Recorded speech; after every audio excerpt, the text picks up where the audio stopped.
اللہ تعالیٰ کبھی پیسہ دے کر آزماتا ہے، کبھی پیسہ لے کر آزماتا ہے۔ دنیا جو ہے دارالامتحان ہے۔ بعض اوقات ایک آدمی مانگ رہا ہوتا ہے اللہ مجھے دے دے، اللہ مجھے دے دے، مگر اللہ کے علم میں ہوتا ہے کہ اگر اس کو پیسہ مل گیا تو یہ گناہ میں لگ جائے گا، اور گناہ میں لگ لگ کے اپنی آخرت برباد کرے گا۔ ایک نوجوان، اس کی کارگزاری میرے سامنے آئی، ایک سعودی میں ایک ڈرائیور نے، ٹیکسی ڈرائیور نے سنائی، اس کے سگے ماموں زاد کی یا چچا زاد کی تھی۔ تو اس نے کہا کہ میرا کزن جو ہے مجھے بولتا رہا کہ یار مجھے سعودی میں بلا لو بلا لو۔ تو میں اس کو سمجھاتا کہ بھائی پاکستان میں اللہ تجھے اچھا دے رہا ہے، تم شکر ادا کرو۔ اس نے کہا نہیں، بس مجھے کچھ کرنا ہے۔ تو کہنے لگے وہ آ گیا سعودیہ میں، گاڑی چلانے لگا۔ گاڑی چلاتے چلاتے اس نے ایک بندے کا ایکسیڈنٹ کر دیا۔ اس ایکسیڈنٹ میں سامنے والے بندے کی جو ہے موت ہو گئی۔ آج وہ 4 سال سے جیل میں بیٹھا ہوا ہے۔ اسی طرح کا ایک اور واقعہ، ایک نوجوان امریکہ جانے کی تڑپ میں یہ لگا رہا، کسی بھی طرح کر کے وہ پہنچ گیا۔ وہاں پہنچا، اب وہ اللہ سے دعا کرتا رہا، اللہ مجھے بس مال چاہیے، پیسہ چاہیے۔ اس کو دنیا تو مل گئی، اس کی آخرت تباہ ہو گئی۔ کیا ہوا؟ وہاں پہنچ گیا، لڑکیوں میں لگ گیا، جوئے میں لگ گیا، پیسہ تو اس نے بنا لیا مگر اس نے اپنی آخرت کو تباہ کر لیا۔ میں بھی مولانا طارق جمیل صاحب کا ایک واقعہ سن رہا تھا، وہ سنا رہے تھے تو کہنے لگے میں لنڈن میں 81 میں گیا، 82 میں گیا، اور 10-12 دفعہ لنڈن جانا ہوا۔ 81 میں گیا تو میرے ایک کزن تھے، تو کہنے لگے میں ان کے پاس خود چل کے گیا، تو ڈیوزبری بتایا، کیا نام، شہر کا نام لیا، چل کے گیا، ان کو دعوت دی۔ پھر 82 میں بھی جب میرا لنڈن جانا ہوا، میں ان کے گھر گیا اور میں نے ان کو سمجھایا کہ ماموں اصل آخرت ہے، دنیا چھوڑ کے جانی ہے، کفن میں جیب نہیں ہوگی، قبر میں الماری نہیں ہوگی، دنیا ہم سب کے لیے امتحان گاہ ہے، پیسہ کمانا اصل مقصد نہیں ہے، اصل مقصد دنیا میں رہ کر آخرت کی ہمیشہ جو زندگی آنے والی ہے کی تیاری کرنی ہے۔ تو کہنے لگا میرے ماموں مجھ سے کیا کہتے، کہنے لگے پنجابی میں، پتر مینو ویل کوئی نہیں، کہ پتر میرے پاس وقت نہیں ہے۔ کہنے لگے 2001 میں لنڈن میں جانا ہوا تو ان کی میرے پاس کال آئی، ان کو پتہ چل گیا کہ میں لنڈن میں آیا ہوا ہوں، تو میرا نمبر ان کے پاس تھا، ان کی کال آئی کہ بس میرے پاس آ کے ملو۔ تو میں جو ہے جاتے جاتے بھی، سفر لمبا تھا ایک شہر سے دوسرے شہر، تو ان کے چند گھنٹوں کا جو سفر تھا اس میں بھی ان کی درجن بھر کال آ گئی۔ میں نے ان کو کہا کہ بس میں پہنچ رہا ہوں، آپ کے پاس آ رہا ہوں، تھوڑی دیر میں پہنچ رہا ہوں۔ کہنے لگے جب میں ان کے پاس پہنچا تو انہوں نے جو مجھے الفاظ بولے وہ آج تک میرے کانوں میں گونجتے ہیں۔ کہنے لگے تو جب بھی آتا میں کہتا کہ میرے پاس فرصت نہیں ہے، آج میرے پاس فرصت ہی فرصت ہے۔ میں نے جو تمہیں جملہ بولا تھا، آج 21 سال بعد مجھے سمجھ آیا کہ میں غلطی پہ تھا۔ آج میرا 6 بیڈ روم کا لنڈن میں گھر موجود ہے، بنگلو موجود ہے، لیکن میری ساری اولادیں مجھے چھوڑ کے اپنے اپنے گھروں میں رہ رہی ہیں، سب نے مجھے چھوڑ دیا۔ تو میں نے پاکستان سے یہاں آ کر غلطی کری کہ وہاں کی ثقافت، والدین کی خدمت، والدین کی اطاعت، والدین کی فرمانبرداری، والدین سے پوچھنا،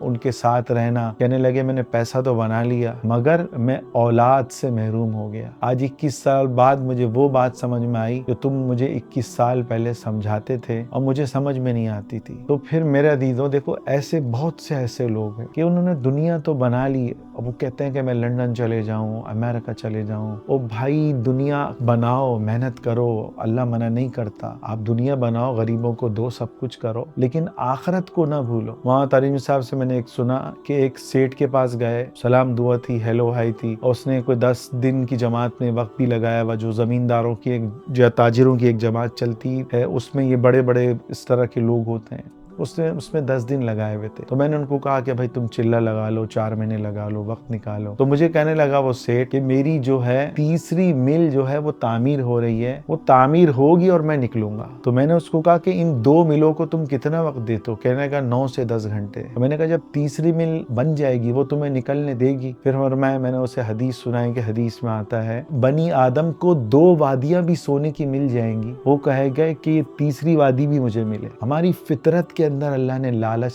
ڈالی ہوئی ہے، اصل آخرت ہے، دنیا نہیں۔ اس لیے ہمارے بڑے فرماتے ہیں کہ دنیا کے لیے اتنی محنت کرو جتنا دنیا میں رہنا ہے، اور آخرت کے لیے اتنی محنت کرو جتنا آخرت میں رہنا ہے۔ دنیا کی زندگی کی مثال ایک کتاب کی سی ہے، اس کے پہلے صفحے میں اللہ نے زندگی لکھی ہے، اس کے پہلے صفحے میں، اور اس کے آخری صفحے میں موت ہے۔ اس پوری کتاب کو ہمیں خود اپنے ہاتھوں سے بھرنا ہے۔ اس میں نیکیاں ہوں گی تو قرآن میں آتا ہے وہ بندہ کہے گا ہا اليوم اقرؤوا کتابیہ، جب اس کو اس کا نامہ اعمال جنت میں جانے کا سرٹیفکیٹ ملے گا، قرآن کہہ رہا ہے وہ خوشی سے چلائے گا، اے لوگوں سنو میں کامیاب ہو گیا، میں کامیاب ہو گیا۔ اور جس کو اس کی کتاب اس کے الٹے ہاتھ میں ملے گی وہ کہے گا میں ناکام ہو گیا۔ حکم دیا جائے گا خذوہ فغلوا ثم الجحیم صلوا، کہ پکڑو اس بدبخت کو اور جہنم میں اس کو پھینک دو۔ تو اس کتاب کو ہمیں خود بھرنا ہے، اور ہمیں پتا ہے کہ اس کو اچھا بھریں گے۔ قرآن میں آتا ہے نا کہ ایک ایک نیکی کو بھی تولا جائے گا، ایک ایک گناہ کو بھی تولا جائے گا۔ ایک نیکی کم پڑ گئی اللہ کی قسم جہنم میں جانا پڑ جائے گا۔ تو آج ہمارے پاس وقت ہے، ایسا نہ ہو کہ کل ہمارے پاس وقت نہ ہو اور پھر ہمیں پتا چلے گا کہ ہم گھوڑے پہ سوار تھے یا گدھے پہ بیٹھے ہوئے تھے۔ تو کوشش کریں دنیا کی نہیں، ہمیشہ ہمیشہ آنے والی زندگی کی دوڑ لگائیں۔ دنیا کی زندگی ایک دن ختم ہو جائے گی۔ چند لمحوں کے مزے کے لیے پالنے والے کو ناراض کرنا، اپنی ہمیشہ ہمیشہ کی زندگی کو داؤ پہ لگا دینا، اس سے بڑا انٹرنیشنل بیوقوف کوئی نہیں ہے۔ دیکھو ہم ساتھ میں کچھ بھی نہیں لے کے جا سکتے، ایک چونی ہم ساتھ میں نہیں لے کے جا سکتے۔ جب چھوڑ کے جانا ہے تو کیوں نہ جس کے پاس جانا ہے اس کو راضی کر لیا جائے،